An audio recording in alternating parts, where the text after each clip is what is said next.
Hey, Ooh, got my wonky glasses on. All right, this is a live Q&A. Welcome. This is not going to be edited. It is not going to be perfect. It's going to include a lot of rambling, but hopefully we'll cover some good information. I've got some great questions that I'm answering today. I do want to remind you that if you would like to ask questions for me to answer on future live Q&As, you can ask on the form that is linked in the description on this video. I also wanted to let you know that I sometimes answer these questions in podcasts. To be completely honest, it's because I maybe, like this week, was having a crazy week and thought, you know what, I'm just going to answer some questions because it gives me my content to do. So one that will be coming out on Thursday answers some questions that were submitted in that form. And then I believe it was 2 or 3 weeks ago, it should say Q&A in there at some point. One of the podcasts was also answering questions. So if you've asked some and I haven't answered them, I can't get to every single question, but it would be worth listening to those podcasts so that you can get those answers as well. Okay, here we go. Got some great questions. I love this question right here. Is it okay to buy a backup at a good price and currently available for something that is regularly used and enjoyed? So I am a bargain shopper. As I say, I was born frugal. So I completely understand the desire to go ahead and get something while you see it and it's on a good price, or it is a good price. I will say that that mentality, though, actually, I have had to realize contributed to a lot of my issues. Okay. So, meaning my clutter issues that I had to then deal with and get the stuff out of my house. So, I totally understand where you're coming from. I totally understand why you want to do that, all of the reasons behind it. So let me just give you a concrete answer instead of saying, oh no, it's going to be okay. Just don't, that wouldn't have helped me. I'm going to give you a concrete answer. The container concept is my big thing that's really just a fact of nature that I explained, because I didn't understand it before until it hit me. Oh, containers are meant to contain. Space is finite. I can't just keep everything. So even if something is useful, if I don't have room for it in my house, if I bring it in and there's not an actual place for it in my home, then my house is going to be out of control. And there's no hope for my house being under control if I have more stuff than will actually fit in it. So in these types of situations where you're bringing something in because it is a great price, you know that it's something that you use, and so you're going to need another one in the future at some point. All of those things can be true, and yet you have to have the space in your home. So answer it as a concrete answer, meaning what space do I have in my house for, let's say it's, I should really think of examples before I get on. Let's say it's light bulbs, okay? What space do you have in your house to store light bulbs? That's that are not being used currently, because we all need light bulbs, right? Because you never know when they're going to go out and you're going to need to put them in there. So, but this applies for anything, any type of thing in your house. What space do you have in your house for light bulbs that are not currently being used, but you're going to need them in the future because you're going to need them? That space is what determines how many light bulbs you can buy ahead. So let's say that you go to a flea market and it is a light bulb booth, and they are your favorite light bulbs that you've ever seen, that you've ever used, and they are on clearance and they're not available anymore. And these are the kind of things that would just get me all excited before, because I love a good bargain. You can buy as many as you want. It's you, but you can buy as many as you can fit in the space that you have for light bulbs that doesn't take up the space that you need for other things that you're currently using right now. Okay. So that having that concrete finite space and letting that space make the decision for me keeps me from saying, well, I've got to get it now. I've got to get it now. Because what if I can't find it in the future? What if it's crazy or more expensive in the future? All these, I just need to get as many as I can. I can get a lot of light bulbs, but if they come into my house, they have to have a space. So let's say it's 25 cents a light bulb for some that have been discontinued. And you are like, oh my goodness, this is the biggest jackpot ever. You bring those into your house. Well, other things are going to have to leave. So you're going to have to say, okay, I can keep these light bulbs, but I can't keep the extra of this, and this. Okay. And where I have to really draw the line for myself is to say, if I am bringing light bulbs in and letting them take up space that we need to live our current life, like I can't bring in light bulbs and stack them in the living room. I cannot just have a huge stack next to my fireplace of light bulbs because the living room is for living. We need to be able to move around, do the things that we need to be able to do, have people enter our home and it not be a storage room. That's my personal, okay, how I've decided this. So I give priority to right now life, and then I let the space that I have to devote to these extras that I am going to need someday, I let that space determine how much of that kind of stuff I can keep. And when I do that, here's the other thing too, when I get my house under control, once I got my house under control, once I wasn't just having stacks and piles of all these useful things in all different places, then I was so much more aware of my house, what I had. We functioned so much better that I didn't experience as much of the, oh my goodness, I'm going to lose this. I'm going to forget. I might as well get another one. Like I stopped buying all that kind of stuff because I actually knew where things were. I knew how to find them. I trusted myself to be able to find them when I needed them. And I was a lot more aware of how many we actually had and needed. Where if I had just brought in 1,000 light bulbs and stuck them all over the house, then I just have this vague idea of how many I had, and I'd always be bringing in more because we're going to need more light bulbs. See what I'm saying? Where if I say, okay, this is my space for light bulbs, this is where I look for them first. This is how many I can keep. Then I have an awareness of, oh, okay, wow, I'm getting a light bulb now. I'm going to need to get some more light bulbs, because this space is now empty. Or I'm getting a light bulb and, oh, there's space for 4 more, even though I have 3 or whatever, according to the space.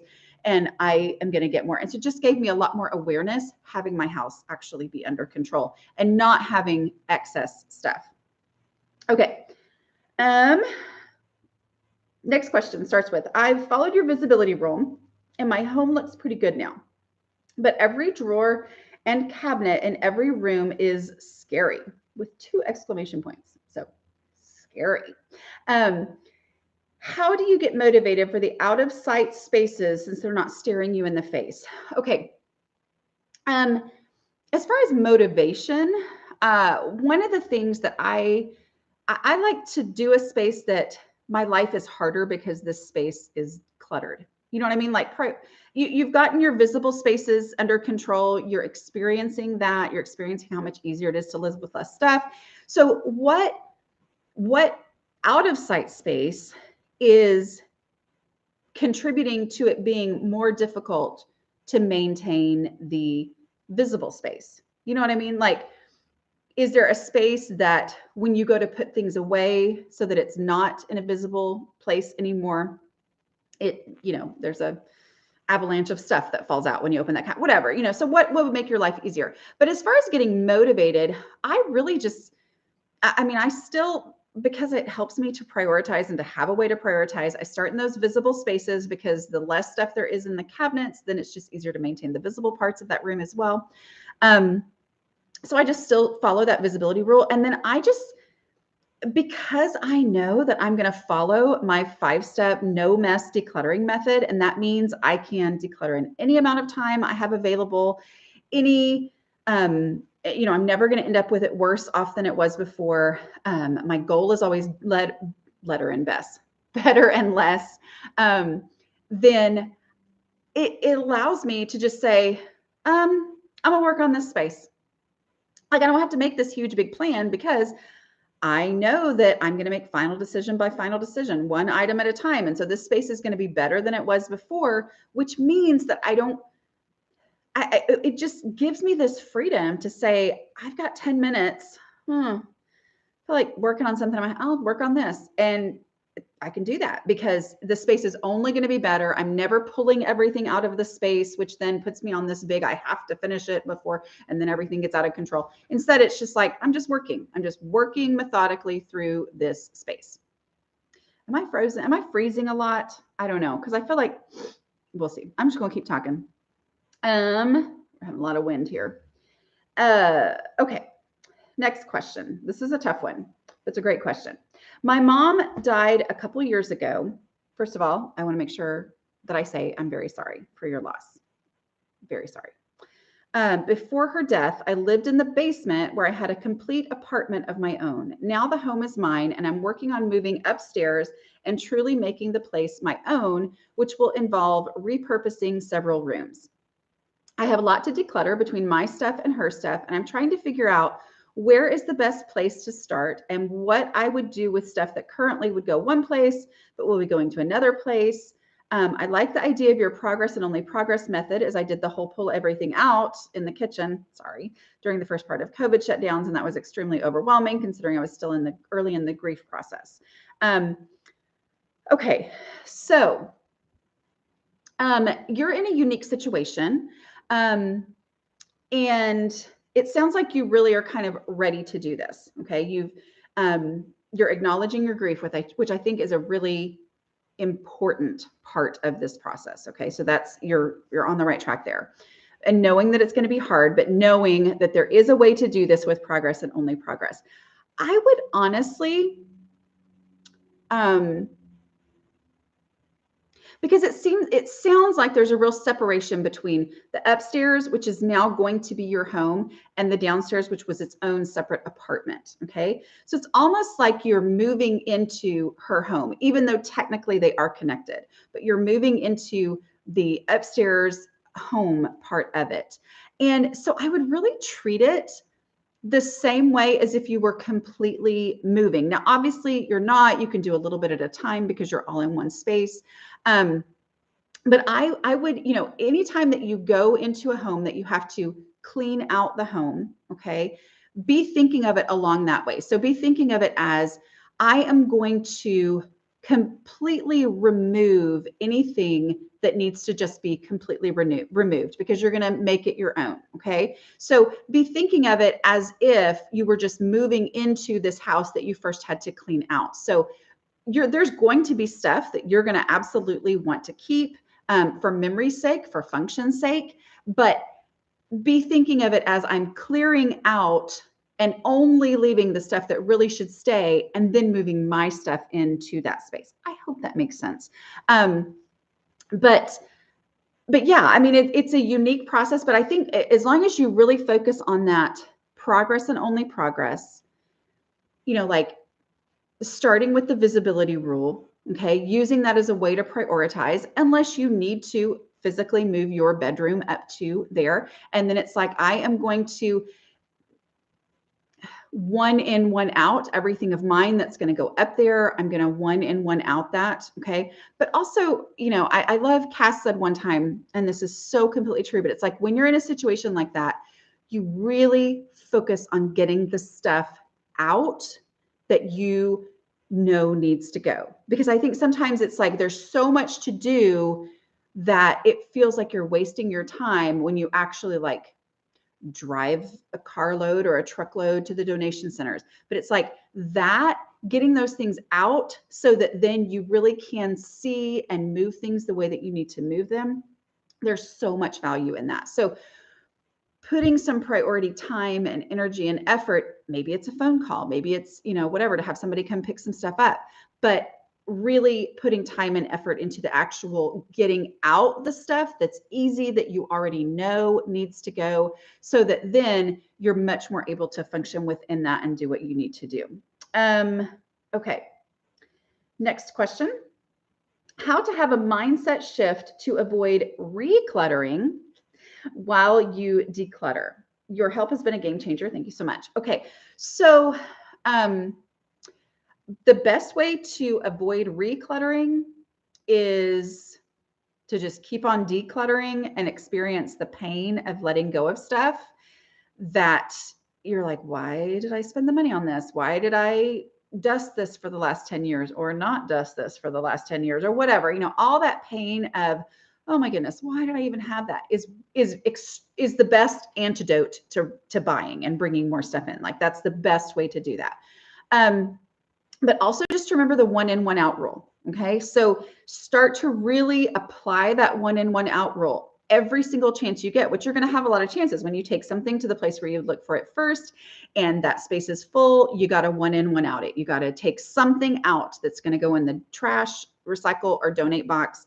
You're going to take that out so you can have space for this item. So just start really doing that again and again and again, and till it really becomes part of how you think of your home. So then as you are shopping,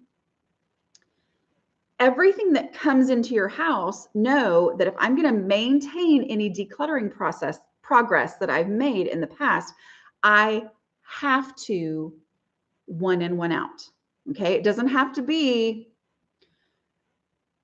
shirt for shirt, but it does have to be space for space. Okay. So if I'm going to bring a new shirt in, I have to create the room in my closet for this shirt to go. And that's how I maintain decluttering progress. Okay. And so as you do that, start, if you can, okay, do it as you come home, do it in the moment, whenever you bring something into your house. Oh, wait, I've got to create the space for this. But then that will eventually, and as much as you can force it, of course, I tend to sometimes just, not think about these things when I'm in the moment, but as you can, you'll start seeing things as, I'm going to buy this item. Oh, wait, if I bring this home, then something else is going to have to go. Do I really like it that much? Do I really want to buy it? Do I love it enough that I'm going to be willing to get rid of something else? Something that is in a space that I really worked hard to declutter. And so I've already, determined that these are my favorite things. Is this going to be more favorite than one of those things? And that will, just having that 1 in, 1 out mentality and knowing that that is the only way to maintain decluttering progress, that will change how you approach bringing new things into the house. Because if you bring it in and you don't 1 in, 1 out, and it doesn't have a real home, then it's clutter, right? And so that's when you're recluttering. But as long as you give it a home inside your house, then it's not clutter, right? But to give it a home, you have to create the space for it, which means something else has to go. All right. I feel this one very much. And all it says is, how do I even start? So overwhelmed. Okay. So there are a lot of videos that I have here on the channel, and watch those. Watch the one that I did the week between Christmas and New Year's. I'm not sure exactly which day it was, but it's my no mess decluttering method demonstrated. Watch that one and just try it. Just try it somewhere. Try it in a visible space. Try it while I'm doing it in the video. Okay. So as I'm getting rid of trash, look for trash. And then look for easy stuff, even with no commitment, even with total skepticism that it will work. Try it. Okay. So how do I even get started? Wait, what did it say? How do I even start? Go to your front door. Okay. The place where guests would enter, whether or not you have them in your home for whatever reason right now, go to that space where they would enter and stand where your guests would stand as they stand at the front door, and look around and say, okay, I'm gonna throw away trash. If there's any trash. So grab a black trash bag, recycling bin, if you already have it established and set up, take that there and start throwing away trash. Okay. A great way to keep yourself going is to take a before picture, take another picture after 5 minutes of throwing away trash, and see the impact of 5 minutes of decision-free, angst-free action. And as you do that, you'll go, oh, okay, well, that was worth my 5 minutes of effort. That was worth my time. And then you'll be inspired to keep going and work through the process. I am going to plug my book because I just happen to have it right here, Organizing for the Rest of Us. Okay. If you are super overwhelmed, this is like super easy reading, right? I'm going to say the word super 1,000 times, but it's like strategy, strategy, strategy, strategy. Okay, just real succinct, real short. Flip through it. My whole goal in this book is that everything you read, you go, oh, I can totally do that. Like the whole goal is that it's not overwhelming. If you really want to dive deep, I would go with Decluttering at the Speed of Life. Or just watch the videos, listen to the podcasts, all that kind of stuff to get you started. But yeah, I mean, there's such an impact in seeing progress before you ever exert emotional energy. There's also a video a little while, I think it was in the fall, maybe November, December, I don't know, where I talked about, how the first 3 steps of my decluttering process, the 5-step decluttering process, have no decisions to be made. They don't require emotional energy. So it's like you can make progress without making decisions, because so many times when you feel just so completely overwhelmed and exhausted before you get started, it's the idea that that pile or that closet full of stuff is going to require so many decisions, and I just don't have it in me. We're all emotionally exhausted right now. We all have decision fatigue. So know that you can make progress without making any decisions. Okay. You're not going to be finished, but you're going to make progress, and progress is powerful. Okay. And so even if you stop after just throwing away trash, just putting away easy stuff, your space will be better than it was before. And every time you make a space better, the less overwhelmed you're going to feel the next time, and the more likely you are to get started the next time. And that's how you ultimately really get started making real change in your home. Okay. Let's see. All right. This one says, my mom is a hoarder. How can I help her declutter when she doesn't seem to want help? Okay. This is tough, and I am not going to come on here and say that I have all the answers. Okay. I am going to tell you what I have been told works, because I do hear from a lot of people who themselves have been diagnosed with hoarding disorder, and or have been helping family members or friends who have been diagnosed with hoarding disorder. So the main thing that I'm going to say here, clarifying that I am not a mental health professional, is that what I hear again and again and again is helpful is to follow the 5-step process, because the 5-step process that I created for myself, because I can think of all the reasons why I want to keep everything. The 5-step process removes decisions and emotions from it and goes with reality. Everything's based in reality. Okay. So stick with that process so that it doesn't become a power struggle, but also to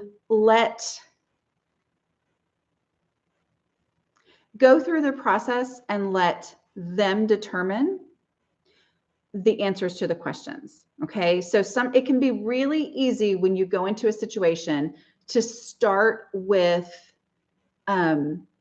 first, let's talk about how it got this way.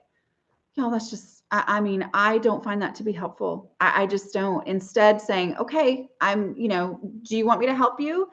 Wherever it is that they want to start, go ahead and start there. Okay. I know that I tell you, as you are talking about your own clutter in your own home, to start with the visibility rule.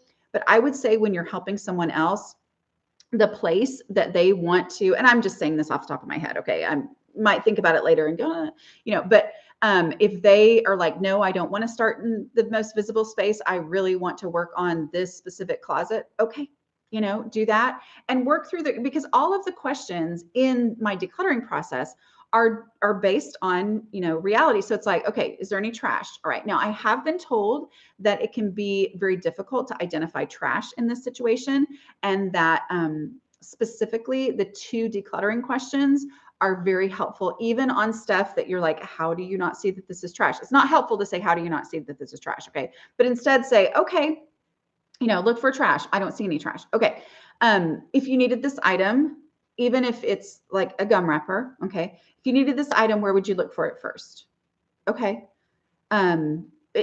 generally just that question is helpful in identifying, oh, I wouldn't actually go looking for it. And then we'll maybe give that idea. I don't know that I'm actually being helpful here. And so take everything I say with a grain of salt and maybe talk to a mental health professional. But that's the experience that I have hearing from people. And it is hard. I mean, because the other thing too that you said here is she doesn't seem to want help.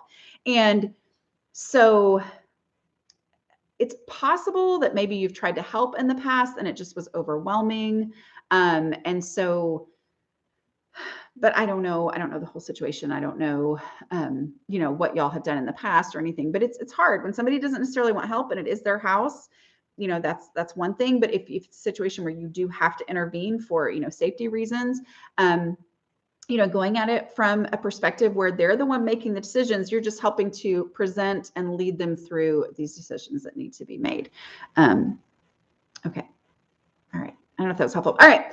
25 minutes. So I have time. If anybody wants to ask a question, I have a couple of minutes left. I try to do these right around 30 minutes.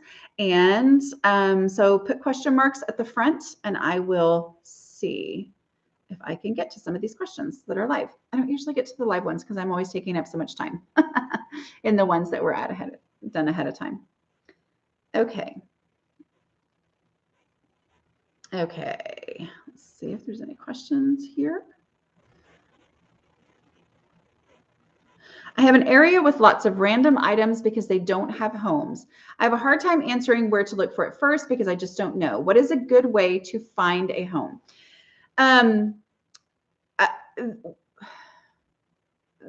The way to find the home is to ask yourself where you would look for it first. It's possible it's in this space. Now, if you're saying area like pile on the floor, okay, then say if the pile wasn't here, where would I look first for this? But if you're doing a drawer and you would look first in this drawer, then that is its home, okay? But when you say, I just don't know where I would look for it first, it's often a question of embracing your instinct, okay? And learning to trust your instinct. Because if you haven't felt confident in finding a place to put things, or knowing where things are in the past, then it's possible that the reason you don't think that you have an answer to where would I look for it first is that you don't think it would actually be there. Like, I don't trust myself to know where something would be. So I'm not asking if you are confident that it would be there. The question is, where would you look first? Even if when you looked, you were confident there's no way it's actually there. But still, where's the first place where you would look? Okay, with zero confidence. And I get this because I was the person, I don't know, I'll just look everywhere. But I had to go with, what's the first place in my moment where I said, where is that? Where's my social security card? Okay, I'm gonna look in this drawer first. Okay, this drawer then is where it needs to be. Even if I didn't think it would be there, but that's just the first place where I would look for it. Okay. So much is about learning to trust your instinct. Okay. What encouragement would you give to a hoarder to give things away? They want to keep everything, and I understand because I have similar issues. Okay. Again, start with the easy stuff. Don't start with that stuff that they, are wanting to sell or whatever. Start with the easy stuff. And sometimes the easiest of the easy stuff is just declutter. Like, help them fold the clothes that are piled somewhere.